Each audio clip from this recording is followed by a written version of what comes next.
جماعه وانا بقلب كده في القناه الاجنبي، ركزوا معايا في القناه الاجنبي، لقيت الراجل ده جاب شويه بطاطس بيقول لك حجم وسط، وراح جابها قطعها ورش عليها ملح وراح قلاها في الزيت، وبعد ما قلاها في الزيت راح مطلعها، والمفروض اللي هو جاب طاسه او جاب بوله، احنا عندنا بوله هنجيب بوله، ورش معلقه زيت زيتون، بعد كده حط ملح وحط توم، وبعد كده حط بصل ورشه ملح بس، وبعد كده حط فلفل الوان وحط طماطم، وبعد كده حط لحمه، بيقول لك كيلو لحمه.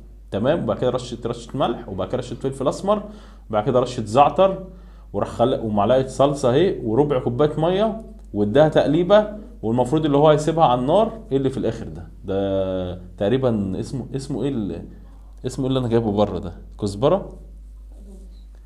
ده قلت ايه نطلع نعملها مع بعض. المكونات بسيطه ومش موجوده في كل بيت، انا اشتريتها الصراحه. المهم هنقول بسم الله ونبدا بالزيت عشان نقلي البطاطس. طبعا كل حاجه ايه مجهزها. وهنا جبت البطاطس اهي. البطاطس بص يا جماعه، هو بيقول لك حجم ميديوم، يعني مش عايز اشغل صوت الفيديو عشان حقوق الطبع والنشر. دي البطاطسايه بيقول لك حجم وسط، يعني المفروض احنا نرشها رشه ملح كده زي ما قال لك بالظبط، قال لك رشها رشه ملح. احكوا معايا ان البطاطسايه تقطعوها قطعه تتقلي، عشان مش هتتعمل صينيه بطاطس، المفروض دي هتتقلي. المفروض نقلي الكميه دي كلها.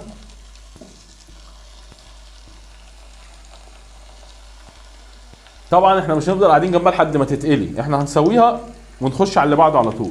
طبعا احنا هنيجي هنا بقى نعصج اللحمه، نحط غطا زيت زيتون. ايه ده ايه ده ايه ده؟ لا انا خايف، البتاع سخنه قوي. ماشي يا جماعه. بعد كده نروح مفضيين التومه، البتاع كانت سخنه قوي. هنفضي التومه، بعد كده البصله،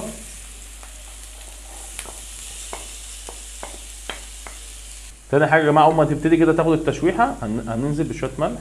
الطبق ده بقى فيه فلفل الوان وفيه فلفل حامي، الفلفل الاخضر بتاعنا هننزل بيه. بعد كده ننزل بطماطم. وبعد كده يا جماعه نخش باللحمه. انا جبت نص كيلو لحمه حمراء عشان لقيته في الفيديو اللحمه كانت حمراء خالص، نص كيلو لحمه. بص بقى اول ما تاخد كده تشويحه صغيره، التوابل بقيه التوابل اللي هو المفروض كزبره، وده اسمه ايه؟ كزبره، زعتر، ملح وشطه وفلفل اسمر، كله فوق ورا بعض.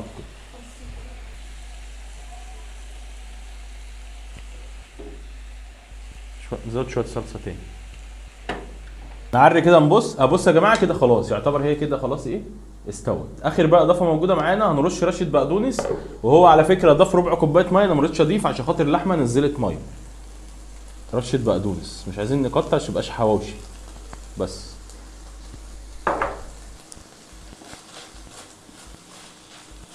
البقدونس ده تقريبا عشان نكهه بس. عايز اقول لكم يا جماعه ورا الكواليس كده دقت قطمه، دقت يعني دقت الحياء بتاعها، طلع ما شاء الله طعمها جامد.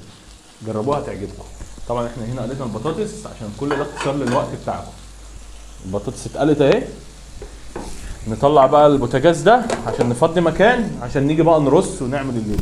يلا بينا بقى يا جماعه نرص البطاطس. البطاطس طبعا اتقلت، هنقول بسم الله كده ونرص. تكون واضحه عندكم بالظبط.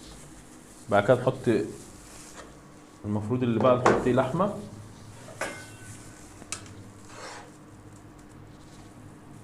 انا فاشل في المطبخ، انا عارف اوقع، انا عارف انا عارف. نقرب ده عشان ما نوقعش. سوري كده معلش، حاسس هنا عايزه بطاطسايه. دي كده اول طبقه تمام. هنيجي بقى حاطين جبنه موتزاريلا، طبقه جبنه موتزاريلا.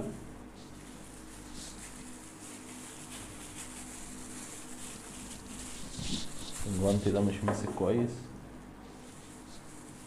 عايز ايه اخدمها جبنه موتزاريلا عشان خاطر ان شاء الله تطلع شبه في الفيديو بالظبط.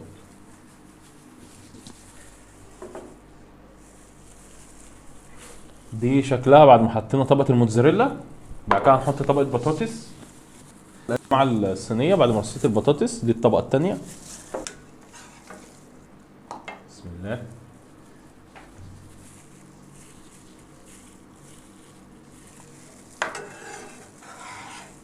دي شكل الطبقه الاخيره يعتبر بتاعت اللحمه، شايفين شكلها جامد ازاي يفتح النفس. هنيجي لاخر حاجه بقى نطلع الجبنه دي ونجيب الجبنه دومتي الموتزاريلا. نقطعها. دي اخر طبقه يا جماعه، فانا جايب ايه؟ جبنه موتزاريلا كويسه يعني عشان خاطر نمشي بكل تفاصيل الفيديو عشان تطلع جامده. يلا انا مش بستخسر فيكم حاجه، يلا كيس الجبنه كله. عارف بقى لو طلعت بقى اي كلام الوصفه دي هعمل فيك ايه؟ هروح لك مش عارف انت بلدك كانت ايه اهي. نوزع بس الموتزاريلا كويس، يا رب بس تكون واضحه في الكاميرا كده، متوزعه كويس قوي. بعد كده بقى اجي في الاخر خالص راح رشه بقدونس، رشه واحده.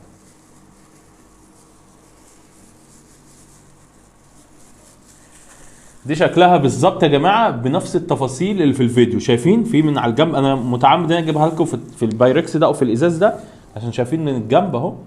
يلا عشان اخش لكم زوم اهو، شايفين طبقات باينه اهي، طبقات باينه.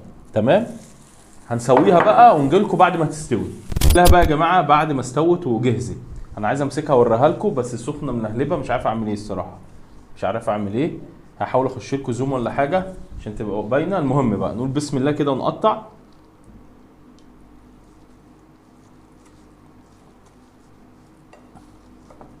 بصوا بقى شكلها جامده عشان هي ايه، بصوا بتتقطع معايا اهي.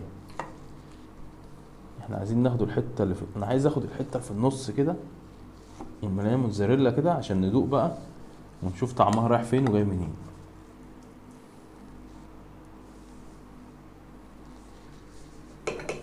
لا جامده، شكلها جامد، شكلها يفتح النفس الصراحه. روح انت كده على جنب بقى. دي شكلها بصوا يا جماعه، هي الصراحه كانت عايزه تتملى موتزاريلا اللي هي دومتي دي. هات كده رغيف بقى وتعالى ندوق ونشوف الدنيا رايحه فين ونقول بسم الله. بسم الله الرحمن الرحيم. لا اول مره اتفرج على الفيديو تطلع طعمها جامد يا جماعه، لا خطيره، انصحكم ان انتوا تجربوها. شايفين انت بتاكل يعني حاجه جديده، يعني كده بتاكل بطاطس مع لحمه مع بهارات مع جبنه موتزاريلا. بصوا طعمها جامد الصراحه، لا لازم تجربوها.